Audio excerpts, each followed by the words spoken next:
sometimes a certain gun just makes you feel like you're a kid again.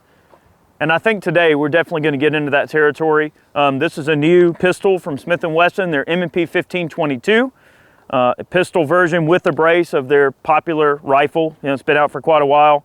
We're going to have some fun with this little guy here. Let's do it. All right. Have some other cool toys to show off too as well today.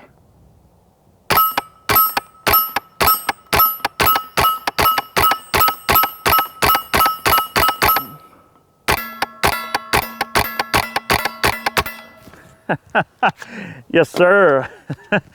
All right, we're going to be checking this guy out. Extremely lightweight on this particular pistol, so don't think like a regular M&P that's alloy. This one's a lot of polymer used through and throughout, so it makes the weight extremely light. Would like to take a moment to thank our friends at Gun Zone Deals for sending this particular example out for us to check out for you. You know, they're really good about getting us into some of the harder to get stuff. And anytime Smith & Wesson releases a new product, sometimes it can be very difficult to get. It's worth noting as well, just for some of the adults watching as well as some of the younger folks, which, you know, I'm young at heart. I love 22s. We love rimfires on the channel, but they are doing an M&P 15, you know, 5.56 pistol as well with the SB Tactical brace. But this is the 22 version with ammo availability being, you know, kind of scarce. It's kind of nice to be able to get 22 a little bit easier, makes life a bit easier. You might have noticed, I think I might have flipped it on or off once in the intro there. I've got a Viridian M-Lock laser on this particular little gun.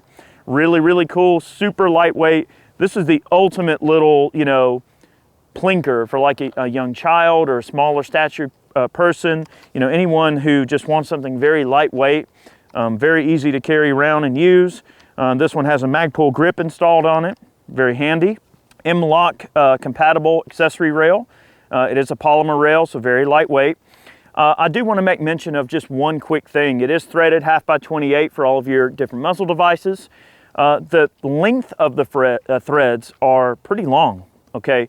So in this case, we've got our AAC Element 2 on this particular gun. We are using a 1/2x28 spacer on here, a threaded spacer to help make up some of that distance. So just keep that in mind. Some suppressor designs, depending on the way that they're designed, you may have to incorporate some type of a spacer to make up some of that additional length. That's just one observation, something we noticed. All in all though, really handy little gun. You know, the trigger is not bad. You can see the accuracy is exceptional on this particular gun. That is some American Eagle 45 grain suppressor ammunition that we shot there. We're gonna go ahead and shoot a little bit more of it. We are running this gun kind of wet. I noticed, you know, we were kind of breaking it in out of the box and playing around with it. We were getting a couple of stovepipes and a couple of failures to extract here and there. And I'm thinking it just needs to be broke in. So let's see if we can replicate that. We did lube this thing up with some ALG Go Juice. And let's see if we can keep her running well. And let's try out our little M-Lock laser. Now we do have a full video on these new Viridian offerings as well, if you want to check it out. But, you know, you can never go wrong with lasers.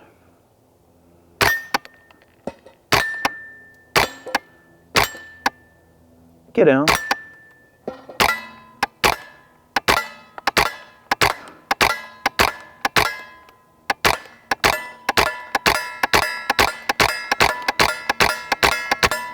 Wow. That ammo is fantastic in that particular arrangement there. Very, very quiet and ridiculously accurate. All right, this is some, yeah, that is Federal Auto Match that we're shooting here. All right, so this is unplated ammunition. We'll see how well this stuff works. And I'll go out to a little bit longer range. Man, the accuracy of this little guy is tremendously great.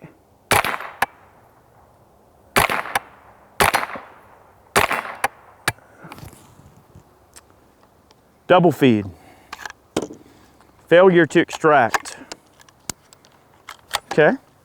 You know, I noticed that some of the failures that we've been getting in this gun have been attributed directly to the auto match packs.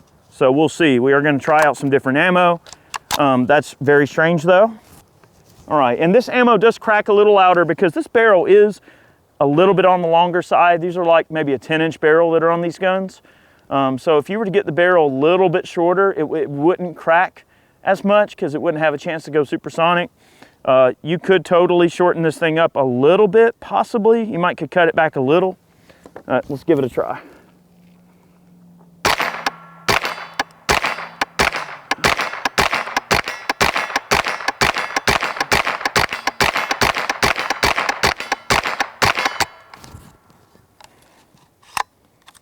Very cool. Okay. All right, and this is which ammo? All right, that's more of the American Eagle 45 grain Subsonic. This stuff is doing really nice. Let's shoot some of this ammo out to a little bit longer range. And I'll shoot a few in the dirt so you can hear how quiet this guy is as a suppressor host. It's also worth mentioning that the barrel extension on this gun is made out of polymer. So it makes the bolt really, really quiet. So I'll pop some down in the dirt. I want you to hear how quiet this guy is. In the dirt, stovepipe.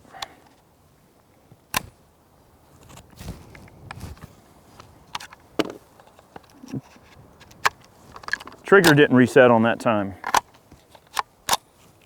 All right, let's try again. Down in the dirt. Stovepipe.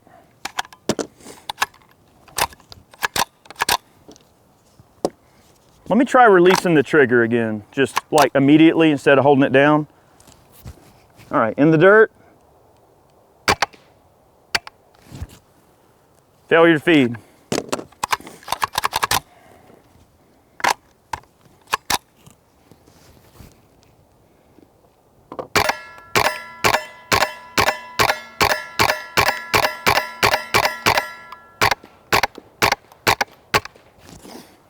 Strange. Maybe it's just for me holding the trigger back and then not wanting to reset or something, but that was the American Eagle 45 grain suppressor ammo. All right, this is going to be interesting. Aguila 60 grain sniper subsonics. So basically this uses a 22 short case with a 60 grain bullet. I did test fire some of these in my yard the other day and they work pretty well. I did get a few issues, but let's see if it works. And they do stabilize, so this will be cool. All right, hopefully these work because these rounds are ridiculously quiet.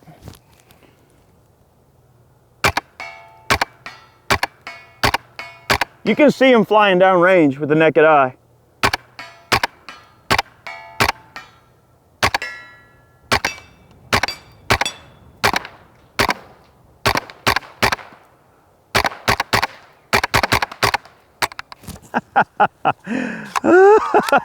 Oh, those things are so ridiculous. Those work really nicely, don't they? Very good stuff. You know, so that polymer construction that this thing uses, it just makes everything really quiet suppressed. So these things are a wonderful suppressor host. They do ship with a standard, you know, A2 style bird cage as stock equipment on the gun. The lower, upper rail system, brace component, all of that stuff, grip obviously, even the trigger looks like it might have a polymer. No, it looks like it's a metal trigger. Yeah, it's a metal trigger, but there's a lot of polymer used in this guy and it makes it lightweight just really nice. I mean, it's a great gun to just carry around on the farm or, you know, good little four-wheeling gun or out on the Polaris or the golf cart, you know, checking out stuff, walking the property line, that sort of thing, or plinking with your grandkids.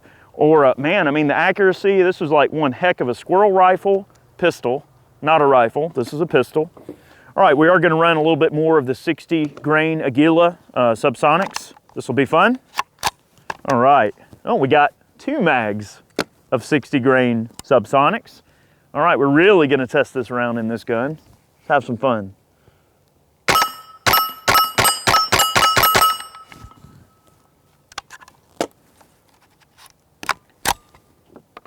The hammer didn't reset.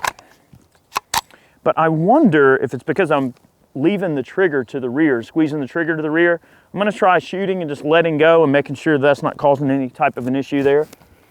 Wow, those 60s are really accurate.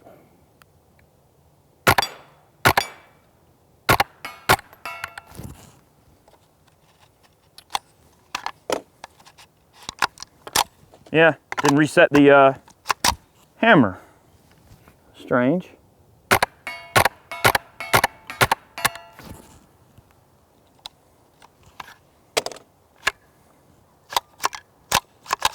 failure to extract, which we knew these 60s are acting up a little bit the other day.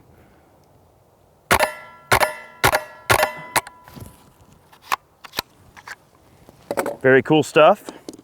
Those jokers are really quiet. All right, let's try another mag. Wow, I mean, those rounds are ridiculously accurate. Stovepipe.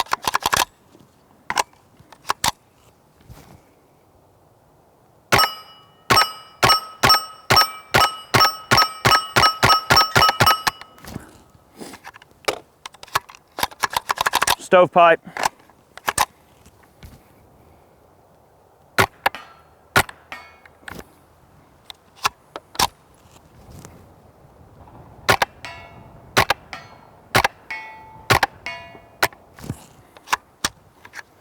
Very neat. I want to mention something on those 60s, all right? That's kind of an outlier type of thing. I don't want people thinking that that's a typical type of 22 round. It's a very specialized round. And usually, a lot of cases, what you'll run into on those 60 grain bullets is not all rifles and pistols will stabilize them properly. Now, they appear to be stabilizing beautifully out of this little guy. I would imagine it's got a fairly fast twist barrel. That's just probably something to make note of.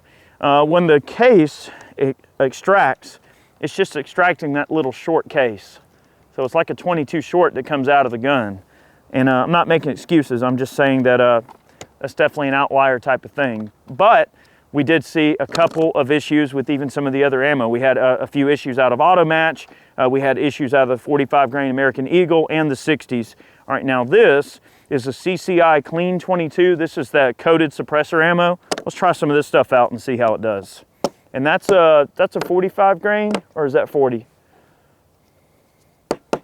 45 grain ammunition here. These things are nice too. Let's give them a try.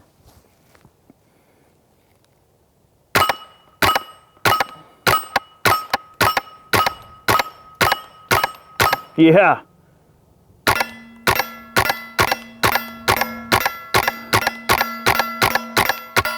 Man, I have been very happy with that ammo, Chad. All right, and this is more of the American Eagle 45 grain plated subs. All right, we're gonna shoot one more mag of this and we'll probably do another mag of the cleans. And I think you guys get the idea. And something to think about, guys. I just want this to be food for thought. Every 22, no matter pistol, rifle, no matter what you run into, semi-auto, bolt gun, every 22 is gonna have its quirks. And some of them are gonna prefer certain ammo over others. I mean, like even with the Ruger 1022, I've got some Ruger 1022s that for whatever reason just won't feed certain types of ammo. So every gun tends to be a little bit of an individual, so don't be afraid to experiment with different ammunition. Sometimes you just might want to find that load that just runs really good in your particular gun. So don't be discouraged if you ever, now and this not for just this pistol, but any gun you get a hold of. If it acts like it doesn't want to shoot one type of ammo really well, or let's say the accuracy is not quite as good as you would expect, don't be afraid to experiment with different ammunition. It may just be the ammo. It may not be you. It may not be the gun. So don't be afraid to factor that in, because it is a variable to consider as your ammunition choice. All right, 45 grain. Those are the American Eagle subs.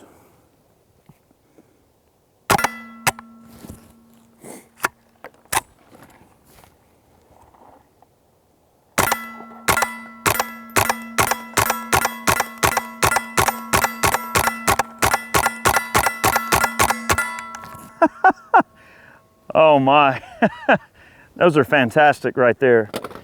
Yeah, you know, so a couple of little quirks, but I do love the lightweight nature of the pistol. It is very nice and lightweight. You know, such a fantastic rig. All right, we're gonna finish off by shooting some CCI suppressor ammo. This is the stuff that comes in those little like juice boxes. It's kind of weird. You just open it up like a milk carton. All right, let's try these out. These seem to be doing quite well. Have a little bit of fun here.